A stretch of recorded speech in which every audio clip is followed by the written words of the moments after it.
to show the GI logo. We'll zoom out a little bit. Focus. Focus. Isaiah, audio test. Test. Okay. I'm going to keep this. I'm going to keep all of that in the beginning of the video. That's fine.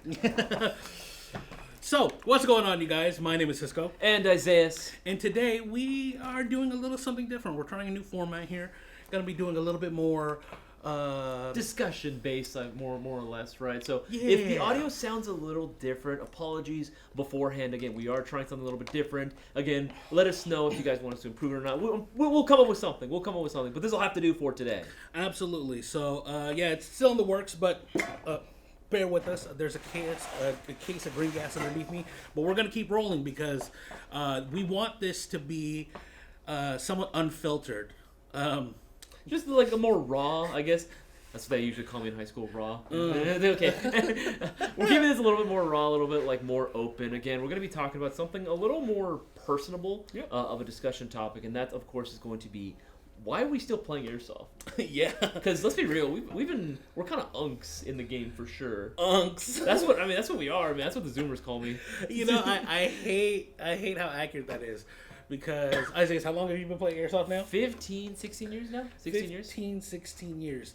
Next year will be my 20th year of playing Airsoft. Damn! Damn! Oh, man! You just hit me with the Kevin Hart Don Cheadle? you asshole.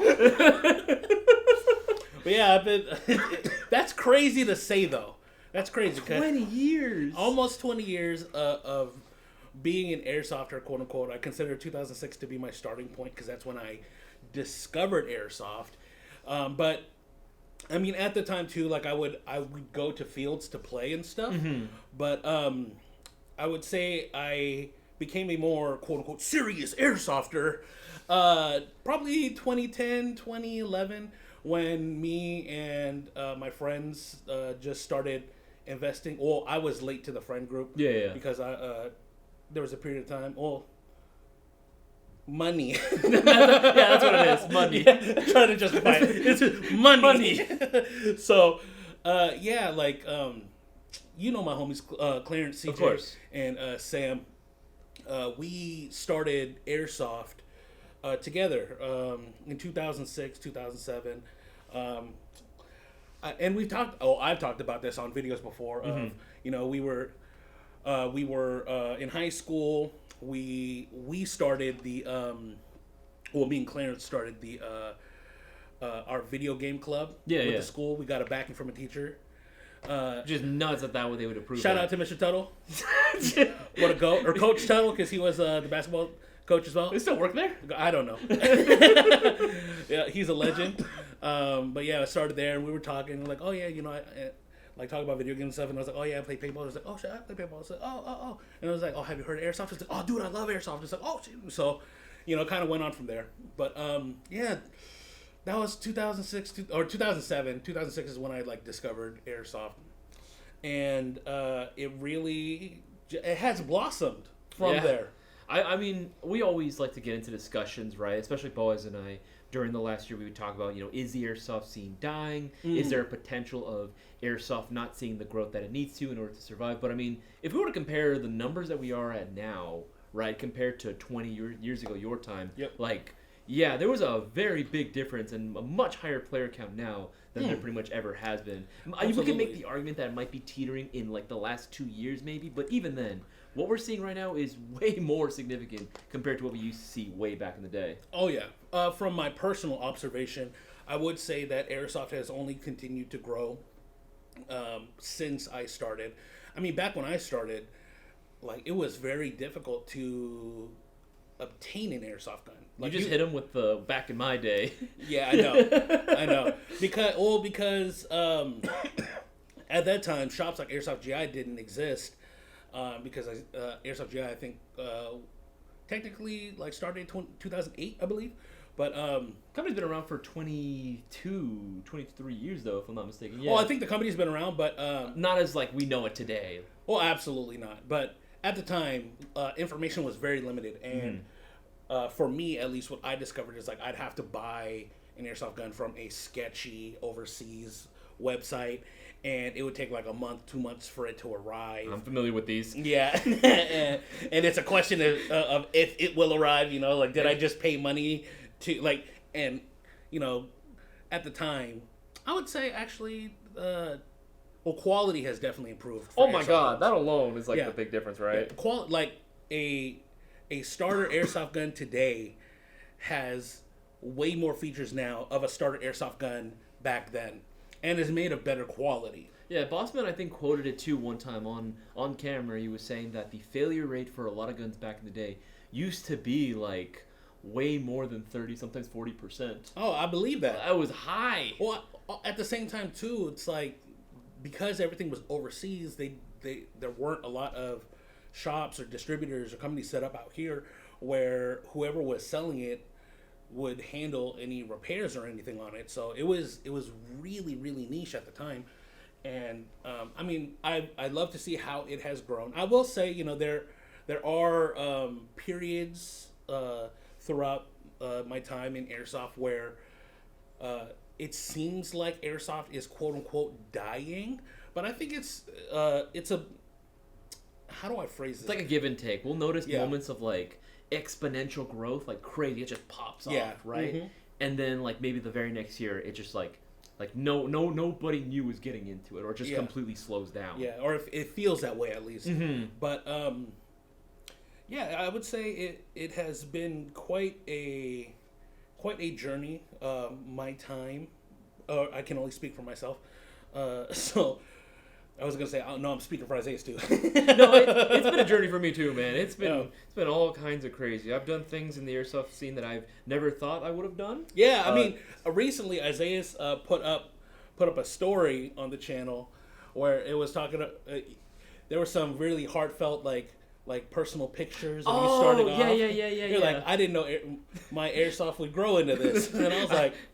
I just didn't expect. I started off because I thought it was fun, right? Because I think that's the essence of airsoft, right? You want to go out, have fun with these really cool-looking airsoft guns, dress cool, right? Like play toy soldier, right? Like with all your best buds on this field, and pretend you're having this fictional war, right? That's how it starts. Yeah. And the next thing you know, I'm like, we're going out to random locations, right, for these conventions and stuff. SHOT Show even, which I was never in a million years would I ever thought that I ever would have gone.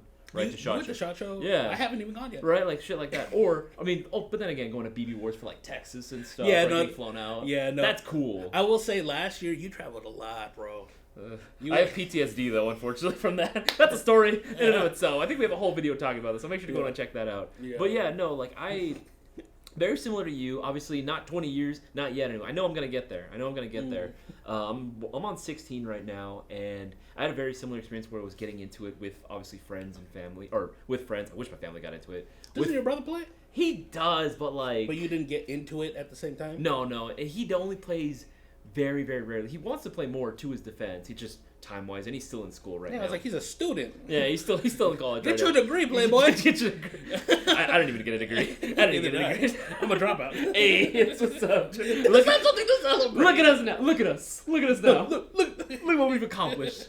Look what they need to achieve a fraction of what we've accomplished. All right. Okay, back on topic. Back on topic. Yes, it's been a crazy journey for me as well. Right, we've done so many crazy airsoft adventures, and I'm still looking forward to like many more. But I think that is probably one of the biggest things to answer the question, right? Maybe getting a little ahead of myself, but that's one of the reasons why I still keep doing it, right? Is because every time I go out to play, I remember pretty much every single time I've gone out to play ever since I was first started. Every single time? Every single time. I've remembered every single time I've ever gone out to play. Like, I can almost name them on, like, I can probably count it on my hands. Not like literally, like yeah, but like I can keep track of it. Yeah, that's nuts. Maybe because I am getting old. a lot of the games that I played, they just start to blend together. But like, was it that day? Nah, it was probably that other day. Like specific instances of when certain things happened, I might confuse. But like just in general, like every time I've gone out to play, it's just always been like for me, it's special. Yeah. Right when I'm able to, because one, I also know that because of where we are location-wise, we are incredibly blessed with how many fields we have available to us. Yeah. You know, we have so many shops, we have so many fields, we have so many people that play airsoft here, especially specifically in SoCal and just all throughout California. Yep. Like, you know, we're kind of spoiled for choice here, but even then, like, I still keep the fact that a lot of players throughout the U.S. don't have that luxury. Yeah, that's right. true. That's which I would feel is a pretty big reason why a lot of people don't continue playing. Is just either their field closed down, maybe they got into it playing in their backyards, but they just don't really have a field to play at. Yeah, no, that's actually really, really true. Just being a part of the marketing department and watching the airsoft community and specifically our community, male gang, but just watching the community, it really is a huge contrast to see what is available to like everyone. I would say that it really is like one of those things where you are like what you said, you're spoiled for the type of or the amount of fields and what's available out here in California, but outwards of like let's say like Arizona, Nevada, Midwest, Central, like even on the East Coast, like some of those places are really, really limited on the field and what's really available. So like we are definitely very lucky, very spoiled, but I love seeing the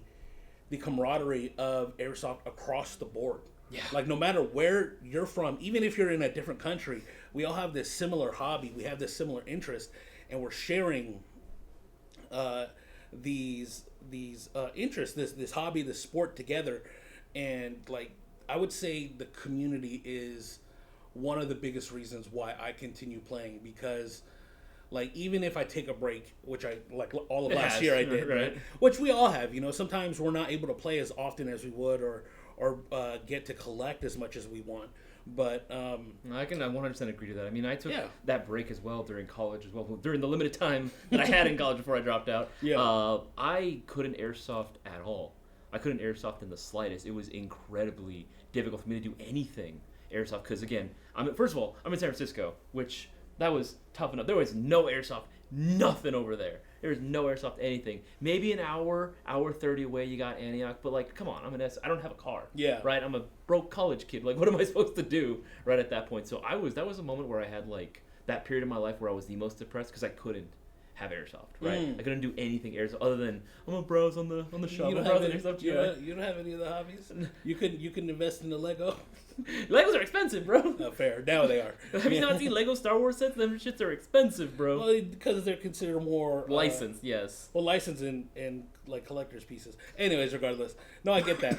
I get that because like we all like realistically, like us that work in the industry. We deal with airsoft pretty much on a daily basis, even if we don't get to play as often as we want to. But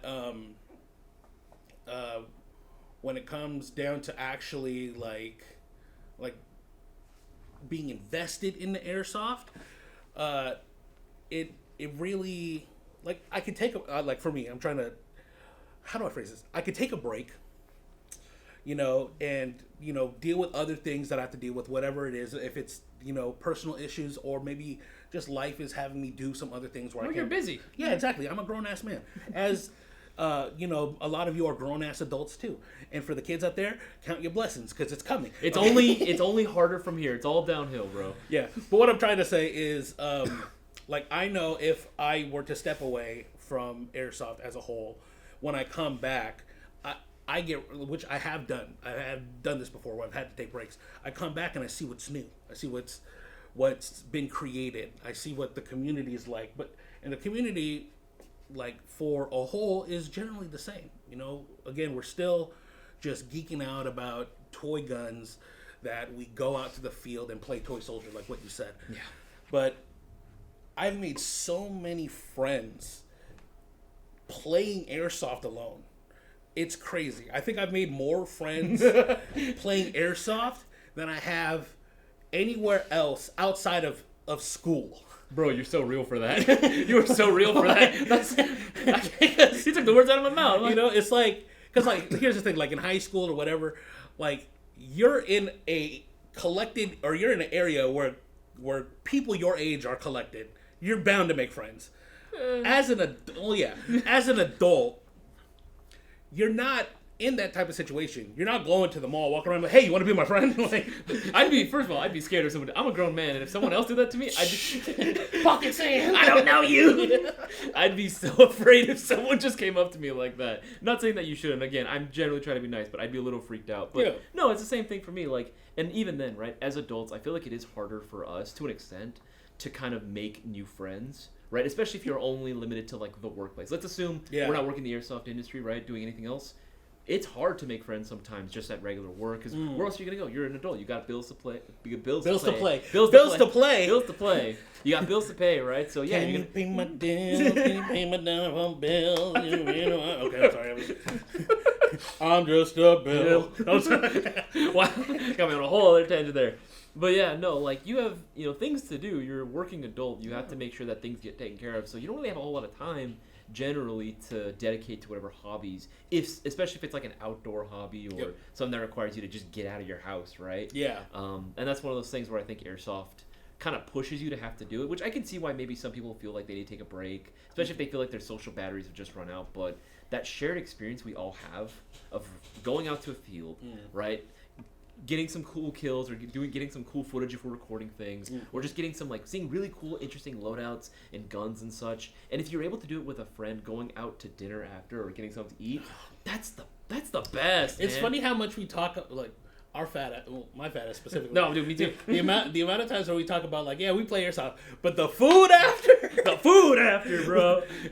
you told me that you're going this weekend to Warp Tops for the first time, and he already told me that they're planning on going to Shakey's after. Hell yeah, dude! I haven't been to Shakey's since I was a kid, bro. It's gonna be awesome. Yeah, that's hilarious. It's like a Chuck E. Cheese, but you don't get kicked out. Just go to Dave and Buster's. I guess, I don't want to. I feel like the pressure to drink. I don't want to drink. You don't have to drink. I feel like I'm missing out though. Like drink responsibly, kids. Drink responsibly. Yes. That's a joke. Kids don't drink.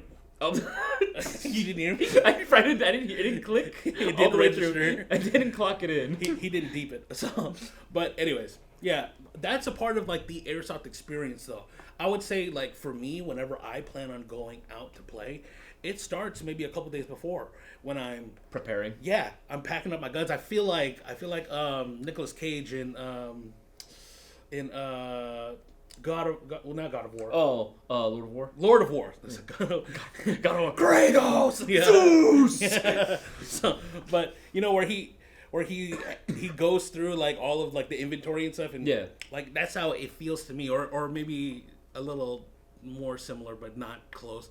The scene in the first Matrix, where the racks go flying just by. I need that, I need that, I need this, I need this. I'm just okay, cool. What do I need? Okay, how many magazines? I'm packing everything. I'm mentally preparing. I was I'll have enough magazines, so just in case I need to reload, doing all this thing. Oh, what's my sidearm? I start meticulously planning things out. When we were preparing for BB Wars a couple months ago, I was that was the first time I went out to a field in a minute. I was I need to dig everything out. To get everything. It's been a hot minute. And I was okay, where's my plate carrier? Well, plate carrier. Okay, got my plate carrier. Okay, battle belt. Where's my battle belt? Okay, got it. Okay, what my holster? What's it gonna be? Meticulously doing each thing, and then packing it up. I gotta say though, as fun as it is to do that, at the same time, I'm lazy. Look at me. I'm fat. I don't want to do manual labor.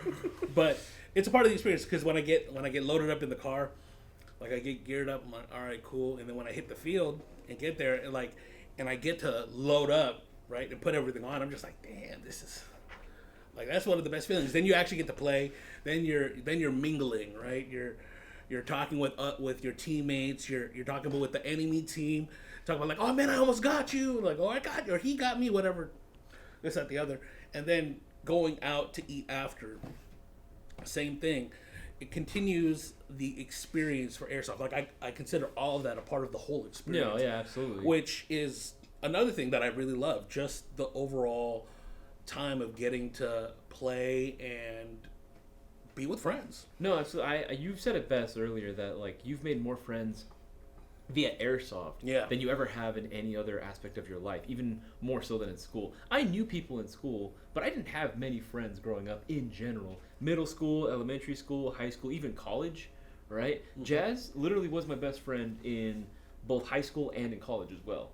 Right? So it was like, I didn't know too many people. Now I'm getting to the point in life, whenever I go to an airsoft field, where I'm having people come up to me. And I don't realize, obviously, because of what we do, I've told you this before, I don't realize because of what we do sometimes that people will recognize me for it. So people will start coming up to me. Not that I have a problem with it. I just get really scared because I think, who are you? How do you know my name? Yes. Who sent you? Yes. I don't know your money. Yes. I get really scared sometimes because I'm like nervous. Like, who is this person coming up to me? Like, oh, am I a dick? Because I don't remember this person. Are they like a friend in high school that I just completely forgot? You know. It's like the amount of times that someone's come up to me and I didn't know them. I'm like, "What's up, bud? How you doing?" And I'm just like, "Who is this person? Where do I know you from? Where do I know you from?" I feel like an absolute dick. But I mean, yeah, it is hard to visualize yourself like that because the same thing for me. Whenever I do enjoy like making videos and providing information for you guys and being a part of the community. But I'm a regular dude too. I don't expect anybody to recognize me unless like they're like a family or someone like I know, right? Like someone like I'm connected with. So when I do get recognized, have you been recognized outside of the airsoft field yet?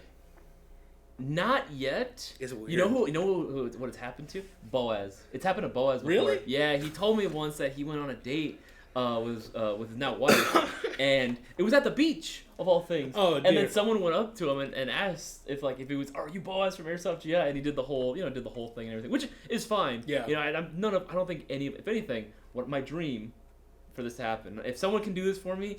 Thank you, you're the GOAT. I want this to happen where I take the in-laws out. I want to take Jazz's family out to dinner one time. And I want, like, the waiter or the server to be like, "Oh, are you guys Ace? I'd be like, "Yes, I am," right? And then they ask, my father-in-law to be like, "Hey, can you go ahead and take a picture of me?" And You planned this out. I've planned this out, bro. This is my dream. I want this.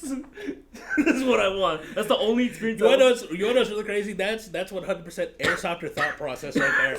They're imagining things, bro. You're I got a whole scenario planned out. You're envisioning a whole scenario in your head that is like probably won't happen. No, it will never happen. But if it does, though, I'm just saying. That's hilarious. That'd be amazing. I mean, so I hate the term airsoft celebrity because I think all of us are just people. No, yeah, 100%. Like even you guys that are watching, even the most subbed airsoft content creators out there, they're regular people. We're regular people. We're no different from anybody else, right? And you know, I have been recognized outside of an airsoft field, which is strange. I think I told you back in like 2021, 2022. Yeah, you did tell me. It was a local night market. Well, I say local, but it's a night market that's known in like Southern California, and they did a small pop up in Santa Monica, like probably like a mile away from the pier, like inland. And I went with people I knew, and we were just chilling. As we were walking in, someone that was in the van was like, "Cisco!" And I was like, and he's like, and I was like, "Who are you? Yeah. Who are you?" And I was, "Oh, Cisco, bro. I love the videos, man." I was like, "Oh, thank you, bro. I appreciate that, man." And it was so interesting to me. Meanwhile, he's got the 9mm ready to go in the back pocket just in case. I will not incriminate myself. But I was just like, it was so weird because having someone recognize you like that. Yeah, but at the same time, that's a part of the community, though. Like, if you go to your local field, you're gonna see other regulars there. Yeah, and you're gonna recognize each other, and then eventually you're gonna get recognized. Like, you might see them outside of the field as well. See them like at a Walmart or something, whatever. Which has happened. Actually, the most recent one was at a Stater Brothers. Last year. This one. No, yeah, it happened last year. I was literally minding my business in the produce aisle. I was literally like holding like tomatoes or onions or something. I was like, "Which one?" He's like, "You're Cisco from GI, right?" And I was like, shout out to bro. He caught me off guard. I was like, "Yeah, man, what's up?" It was so strange, but I like that because like we get to geek out about airsoft. It doesn't need to be at the airsoft field. The amount of times that you and I or of other friends of ours have just bullshitted about airsoft, whether we're working or we're just hanging out like getting dinner or something. Yeah. Like that is one of the like most treasured things to me that I are one of the reasons why I continue to play Airsoft. Honestly, like me, whenever I took over the live streams, because I remember back in the day, you used to do them. You used to do every single live stream. When I took over doing them, Continue talking. I'm going to check how much time we've recorded. Whenever I've taken over the live streams, that has been like one of the most like, I don't want to say like eye-opening, but it's been one of the most like changing experiences for me, especially working for GI in general. Because beforehand, I used to do maybe a couple of videos here and there, right? It was very rare when I got to like host any sort of video. But then I started doing the live streams, and I feel like that kind of gave me enough practice to do it, because obviously you get so familiar and talking in front of a camera that at a certain point you're just like, oh, okay, yeah, I can host more videos. Oh, I can host more videos. Yeah. And you just start doing it over and over and over and over. And then you left for that year to take that break. Yeah. And then I started taking over more. So I feel like that kind of just like... I like how we're referring to it as a break. I was dealing with life things, guys. Well, I don't want to, I appreciate your courtesy. But, no, yeah, like... That's for us to know, and, you know... Yeah, and you to never find out. Exactly. Right, so during that time frame, I got really familiar with being in front of the camera and everything, and I really got close to a lot of the members of the live stream community that we built, because obviously we have the Mayo Gang.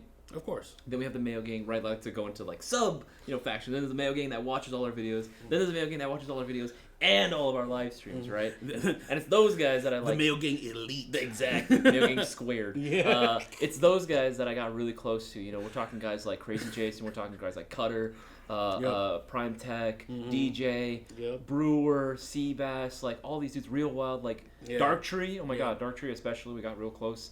Like. During that, I would not have had these friendships if it had not been for that opportunity that I was given. Yeah. Right? Like, and I think that's one of the things that keeps me going. Well, the one thing, though, that I do want to address before we end it, because I know we're getting close to it. Yeah. Burnout. Burnout is, like, the one thing that if I had to put my, like, the one thing that always, like, causes most people to leave is usually going to be burnout of some kind. Right? Not fair. Well... Oh, that's it can be caused by a number of reasons, but burnout is in the essence of the whole thing. Whether it be burnout from constantly going to the fields and like dealing with cheaters, burnout from constantly having to spend money on airsoft guns, right? People that are considered collectors, right? And then they just stop.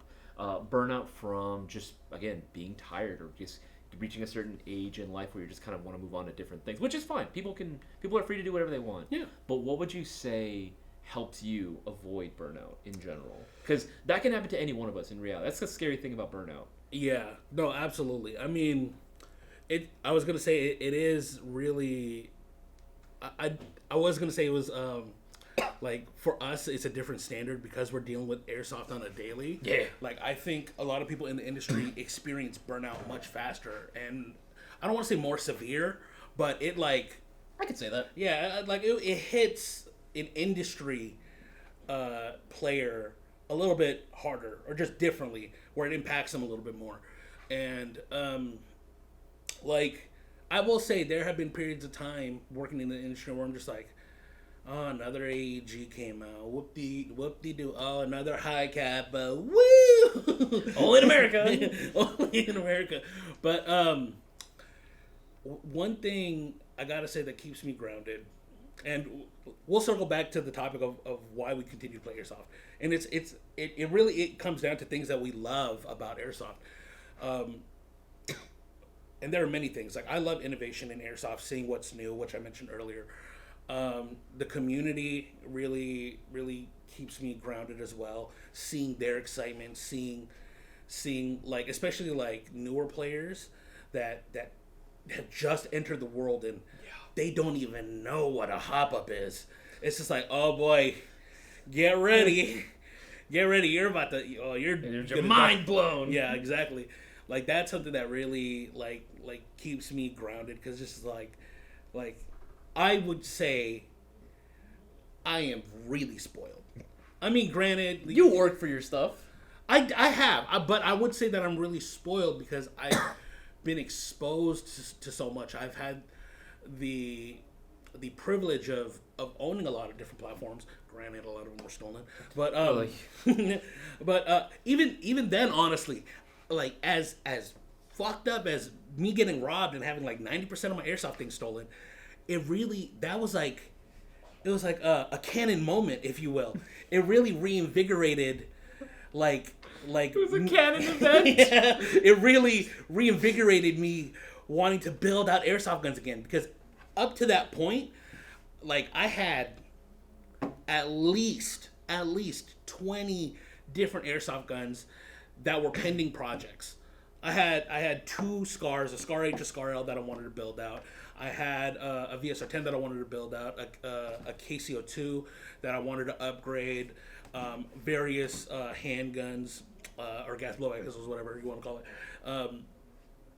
and different things. I had my MP5. I had this one really hurts. I had just built out my SR25. And that boy, shout out to my boy Taylor, because he did God's work to that one. And I'm sad because it got stolen, and I never got to field it. And that boy was so dope.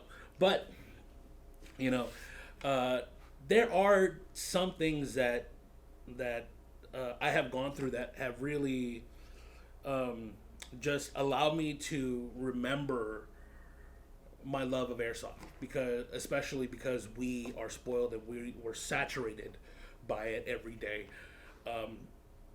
It really does help to be with like-minded people. Again, circling back to the community, because we can bounce that energy off of each other. We can geek out about this one thing. We can disagree on something, and like, I know you're the type to prove people wrong. So am I.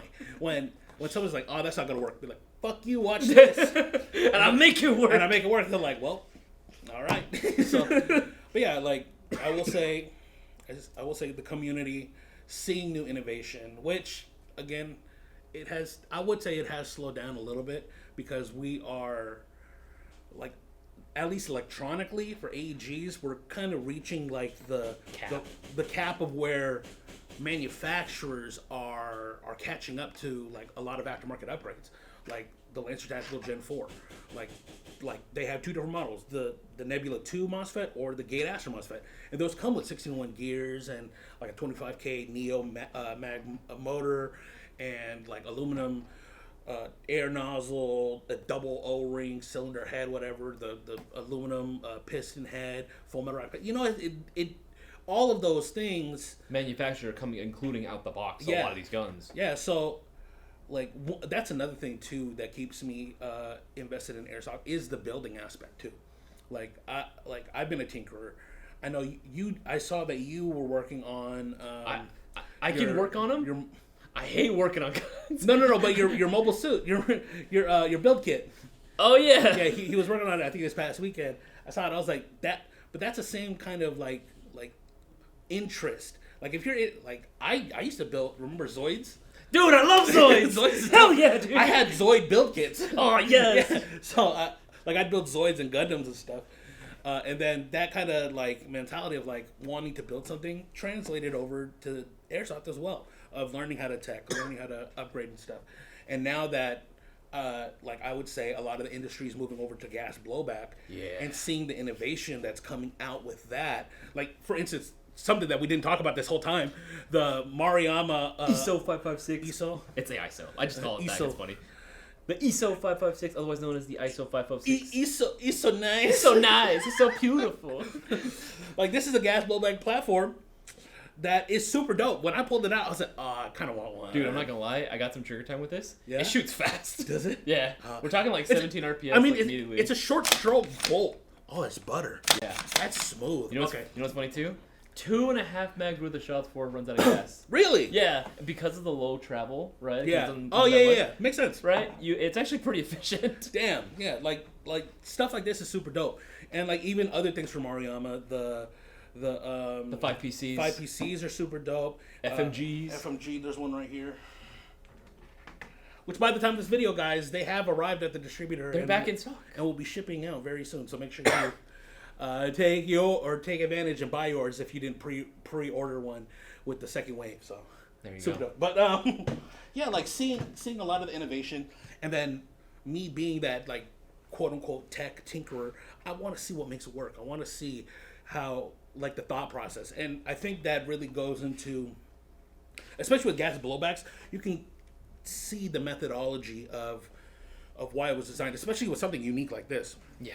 Or like an MP7 or the KCO2, where they have to design a completely unique system versus like a M4 AR platform, where like they have like a traditional bolt and buffer system that it does mimic the real firearm, but like it's been seen already. Yeah. You know? No, for me, it's a little bit different. While I do love the community aspect for it as well, and there's even like communities that you can get into within the airsoft realm itself. I myself am part of several of those. For me, it's part of the like kit building sort of realm that I've really, that rabbit hole is, oh my goodness, that's a whole rabbit hole in and of itself, doing historical loadouts and kit building. Yeah. Because I actually like having to find guns, in the airsoft scene that we carry, right, that I can use for a new type of loadout, whether it be something, a little bit more abstract or something like future-based, right, if I wanted to do like a sci-fi-based loadout, or I want to do something, steeped in history, like based off of an actual loadout. I find that like super, super fun, right? I have several kits right now that are in the work right now, and I've been able to source, like, thankfully, all the guns through Airsoft GI.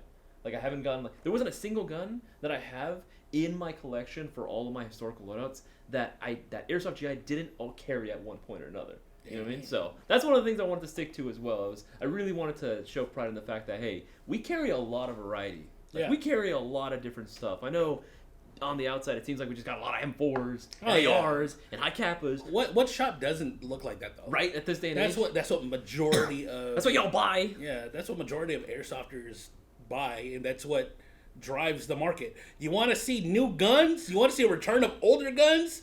Buy something different. Demand it.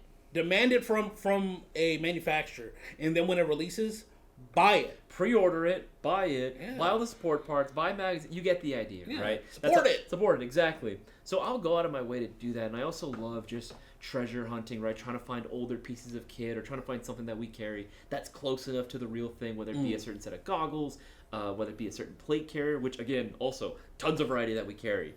Surprisingly, I found some really crazy gems on our website. Oh yeah. Like, I'm looking, not under the same name, of course, I'll say that. You know what I mean? Little shh, you know what I'm saying? But like, it looks damn near close for a lot of these loadouts, and I've really grown to love doing that in Airsoft.